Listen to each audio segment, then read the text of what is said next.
Fake Plus. Right now, investigators are deploying new technology and analyzing additional evidence in hopes of finding a breakthrough that could bring Nancy Guthrie home. The FBI is using a signal detection device to search for transmissions from the pacemaker of 84-year-old Nancy Guthrie.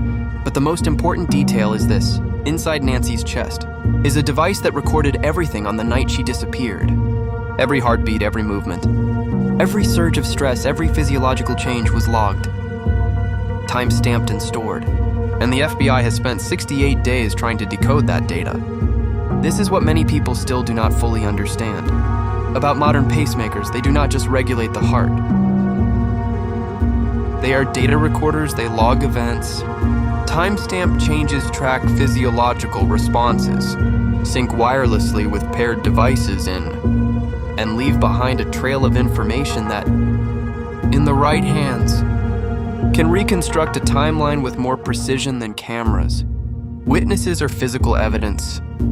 Nancy had one of those devices. And in today's Noir File video, we are going deep into what that data may reveal, what a pacemaker actually records, what the FBI's forensic cardiac specialists do with that data, what the 41-minute window between 1:47 and 2:00 a.m. may show, and what the decoding effort suggests happened to Nancy during those 41 minutes. If you follow Noir File and want us to keep digging into cases like this, subscribe now. From the very beginning, one critical detail was misunderstood in much of the coverage. When reports said Nancy's pacemaker stopped syncing at 2:00 a.m., that did not mean her heart stopped, the device failed, or that she died at that moment. It only meant the wireless connection between the pacemaker and its paired device was broken. That connection could have been lost because the paired device went out of range, because Nancy herself was moved out of range, because the paired device was switched off or disabled, or because the signal was physically interrupted. But the key point is this: the pacemaker itself kept recording. Internally, it continued logging cardiac events, rhythm irregularities, physiological changes, and moments when her heart rate rose or fell outside normal thresholds. And accessing that data is not simple.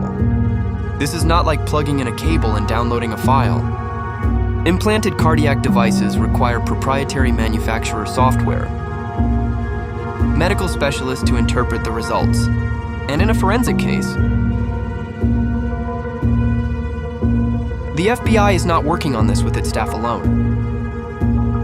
They have forensic cardiologists, cardiac device experts, manufacturer liaisons, and, when necessary, federal legal authority to compel access. In this case, because Nancy is missing and the pacemaker remains inside her body. The first avenue of access was the data that had already synced to her paired device and to the manufacturer's cloud system. Nancy had an at-home monitoring system in her bedroom that regularly transmitted pacemaker data to the manufacturer's cloud platform, in some cases nearly in real time. That means even though the Bluetooth sync ended at 2:28, some of the data from before that moment was already preserved in the cloud. The FBI subpoenaed that cloud data in the first week of the investigation. That is where the most significant findings appear to have come from. The evening of January 31st began normally.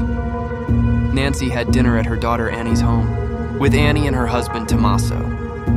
Her cardiac data during that time showed a normal baseline, an age-appropriate heart rate, no arrhythmias and no major abnormalities. At around 9:50 p.m., Tommaso drove Nancy home. She arrived around 10:10 and the garage door closed behind her. Then came the first anomaly. Between roughly 10:50 and 11:30 p.m., her heart rate showed a brief elevation for a few minutes. Before returning to baseline, experts say the pattern is consistent with a short stress response. Hearing an unexpected noise, being startled, or experiencing a brief moment of anxiety. It is not conclusive on its own, but it may be the first sign of a timeline. That becomes far more disturbing as the night goes on. from about 11:30 p.m. to 1:00 a.m. The data remains relatively stable and consistent with resting, or sleep, but between 1:40 and 1 a.m. Everything changes in the same time window. Subscribe. Carrying a backpack and a firearm, approaching the house and disabling the camera. At 1:47, Nancy's pacemaker recorded a major cardiac event. A sudden spike in heart rate, consistent with acute fear or a violent stress response. That is why the 41-minute stretch from 1:47 to 2:28 became the center of this case. No more camera footage. No phone data because Nancy's phone was left behind. No GPS from her own vehicle. No witness accounts from neighbors outside the house. There is darkness inside Nancy's body. The pacemaker kept recording second by second. The data suggest the heart rate spike that began around 1:47 did not quickly fade. It stayed elevated for an extended period. This does not look like a brief, startle response. It looks more like sustained fear, the kind associated with someone being threatened, restrained or forced to move against their will.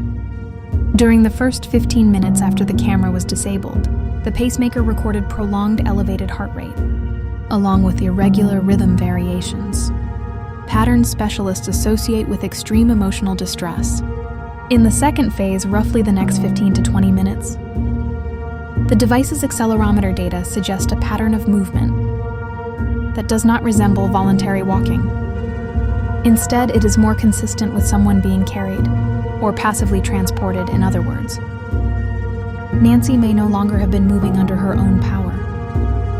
And then in the final 10 to 15 minutes before the sync ended at 2:28, the most medically significant pattern appears: reduced heart rate variability, in a way that forensic cardiologists associate with sedation, or loss of consciousness, not cardiac arrest. Not death. Her heart was still beating and the pacemaker was still functioning.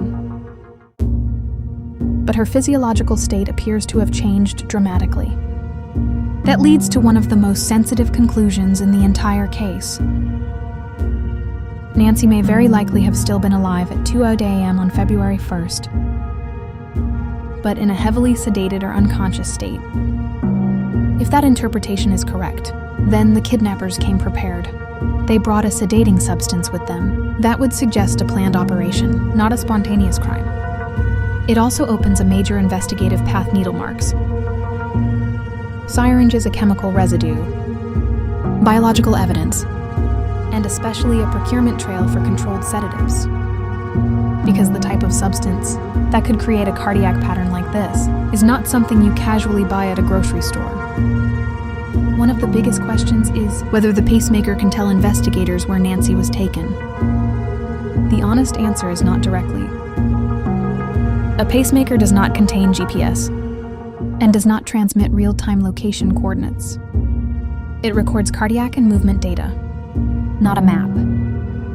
But accelerometer data can still reveal useful clues: the nature of movement, the duration of continuous travel, vibration patterns during transport, and possibly the kind of road involved. In this case, the data suggests Nancy began being transported by vehicle sometime in the middle of the 41-minute window, and by the time sync ended at 2:28, that vehicle had likely been moving for around 15 to 20 minutes. From Nancy's home in Catalina foothills, that creates an estimated radius of about 12 to 25 miles. That is why the FBI used this cardiac analysis to prioritize search zones. They also deployed Bluetooth detection equipment to search for the signal from Nancy's pacemaker. That signal is low power and very short range, usually around 15 to 30 feet. And it can be blocked if Nancy is inside a building, underground, or in a vehicle. So investigators first need to be in the right area. The pacemaker data helps narrow that area. The manufacturer's role matters too. The company provided cloud data under FBI subpoena, and if Nancy's pacemaker is ever contacted again, by a compatible clinical device, That event may be logged and passed to investigators.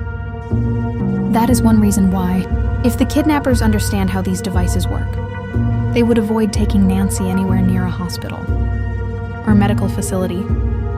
This data also undercuts the anonymous letters sent to TMZ. One claimed Nancy was dead. Another claimed she was alive in Sonora, Mexico. But the pacemaker data indicates that at the last recorded moment, 2:00 a.m. on February 1st, Nancy was almost certainly still alive. That does not prove she is alive now, but it strongly suggests the person sending those messages did not have access to the real evidence. From a prosecution standpoint, pacemaker data could be powerful evidence.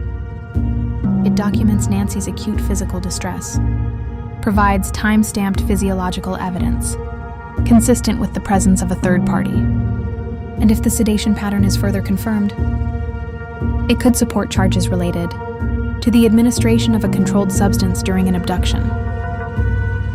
Beyond the pacemaker, the FBI may also have examined every other connected medical device in Nancy's home: Bluetooth blood pressure monitors, medical alert devices tracking sensors, or anything else that generated logs. If such devices existed, they could add another layer to the forensic reconstruction of those same 41 minutes. And there's also the medical urgency. A pacemaker battery may last years, but Nancy is still an elderly cardiac patient who requires ongoing oversight. Every day she is not found is both an investigative emergency and a medical one. So what could actually break the case? Based on the original script, there are 4 main paths first. A procurement trail for the sedative second. Cryptocurrency movement linked to the Bitcoin ransom wallet third. Unresolved DNA and biological evidence from the scene. And fourth, human intelligence. Someone who knows something and has not spoken yet. If you have any information, no matter how small, connected to the night of January 31st, into the early morning of February 1st, in Catalina Foothills, Tucson, Arizona, the FBI wants to hear from you. The tip line is 1800 call FBI, and anonymous tips can be submitted at tips.fbi.gov. The reward offered by the Guthrie family remains active. Those 41 minutes were recorded by Nancy's own heart. The fear, the prolonged distress, the movement, and the sedated silence before the sync ended at 2:28, fake letters, empty Bitcoin wallets, and weeks of public noise do not erase that data. The Forensic Foundation now and let me know in the comments if you want Noir File to keep going deeper into cases like this. Which part of the pacemaker data analysis stood out to you the most?